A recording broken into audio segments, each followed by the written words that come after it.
Northern Uganda was described by the American Embassy as a place no one wanted to go. And that's exactly where Carole Ward begged God to send her.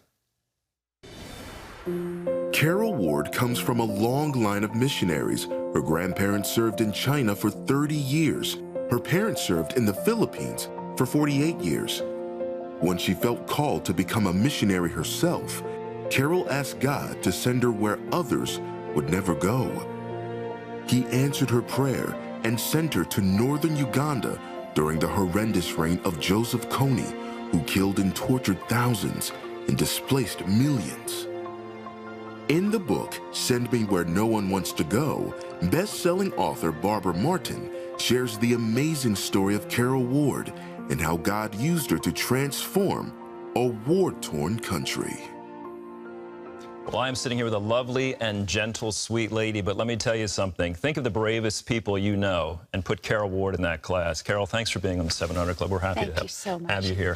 This book's amazing. What you encountered on behalf of the Lord. What causes someone to say, Lord, send me where no one else will go? Because 9 out of 10 missionaries go to reached people. 1 out of 10 goes to unreached. And I love Jesus so much that I said, if you're leaving 99 to go after 1, Lord, I want to go with you. I'm not going to let you out of my sight. But you were told, I guess, by the American Embassy, if you go where you want to go, you're coming home in a body bag. I mean, they said don't do it. Now, most people, if they had expressed any interest at all, would say, okay, now I have a reason not to do it. The Lord's told me not to. But you went anyway. Yes, because that's the book of Acts. When they were told not to go into danger, they got up and went right back in. How else is the gospel going to go into darkness if light doesn't take it? Did you feel equipped for this? If I live inside of Jesus, I'm equipped for anything. And I knew that was my home, is the heart of God. So whatever I was going to face, he was going to handle. And you faced anything and everything. So give our viewers a sense of what you encountered. It was the thickest darkness I have ever felt in my life. And I taught spiritual warfare, but never felt this. When I went up there, fear, hopelessness, survival mode, everybody waiting to die the next day. And I said, Lord, if you don't show up through prayer, we're never going to see the healing of this land. But I said, 2 Chronicles 7:14 must happen. And God showed up. Some people may know of Joseph Kony and the Lord's Resistance Army. Now, that phrase, Lord's, it gives people the wrong impression. I mean, this is pure evil that you were facing. Describe what was going on there. 50,000 plus children had been abducted. He was maiming and massacring on a daily basis, human sacrifices every day. He would cut people in pieces, piece by piece, cook them alive, make other people eat them. It was horrific terror. And when the UN described it later, they said it was the worst atrocity they'd seen since Hitler. But you, God chose you to be a part of taking this on. You must have had nights you hear violence going on around you, flames, all this stuff. Yes. Did you ever say, Lord, this is too much for me. Send me home? I never said it was too much that I wanted to go back, because I said I'm going to put my hand to the plow and never look back. And I had prayed that God would use me in life or death, even as a martyr, if that's what it meant, because I grew up in the midst of terrorism. So I wasn't afraid from that perspective, but I wanted to finish life out to accomplish what he wanted to do in that land. Talk about the witchcraft there. I mean, the spiritual darkness. Spiritual warfare is a real thing, as you've talked about, as you experienced, but what's it like taking on literal witches who are worshiping Satan? Well, there's no way to see God spoil the goods unless the strong man is bound. So everything that we did there was by prayer and fasting. So after prayer and fasting, then we would go and confront darkness, fearless, because there is no fear in love. Perfect love casts out fear. And I could only see the salvation of these people in the demonic realm, and that's what God was calling and yearning. So we didn't have any fear, but I see witch doctors who answer to Lucifer at a high level getting saved on a regular basis. So let's talk about some of this good stuff. You express love. How did people respond? Children, parents? I mean, it's such heartache and terror.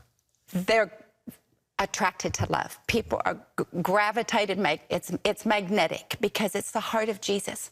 And it's not a sermon that's saving him in the early days. He said, just be my arms to people who don't know I still have arms. And one of Joseph Kony's, was it his nephew? Yes.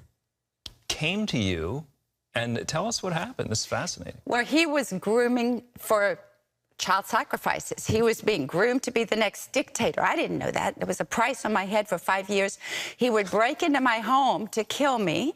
And I said, why didn't you just do it? And he said, I couldn't see you. I heard your voice praying in the middle of the night, but there was a white, bright light around you, and it blinded me.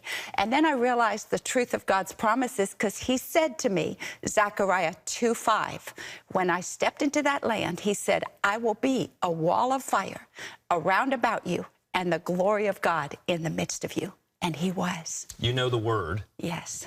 You know how important it is. Yes. And talk about, even for people who are not missionaries, the power and importance of prayer. God says he'd heal our land through prayer, 2 Chronicles 7:14. It's a communication of heaven. It binds the strong man. It's intimacy with Jesus that leads us to intercession.